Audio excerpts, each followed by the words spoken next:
নমস্কার। আজ ঘুম থেকে উঠেই দেখছি মেঘলা আকাশ, ভীষণ ভালো লাগছে।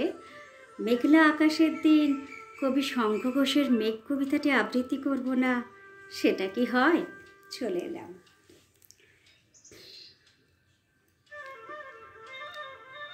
ও আমার মেঘলা আকাশ, এতদিন কোথায় ছিলে?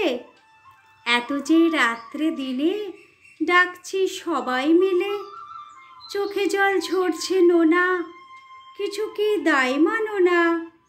দিয়ে যাও এক ঘটি জল আমাদের শুকনো বিলে। ও আমার মেঘলা আকাশ, এতদিন কোথায় ছিলে? ও আমার মেঘলা আকাশ, তুমি কি সেই মেঘনা? ঝরাতে পদ্মায় জল ভরাতে যেই মেঘনা, সে ধারা কোথায় গেল? তুমি কি অন্ধ হলে? আমাদের ত্যাগ করেছ আমরা মন্দ বলে? ভালো আর হই কি করে দুফোঁটা জল না পেলে? ও আমার মেঘলা আকাশ, এতদিন কোথায় ছিলে? ধন্যবাদ।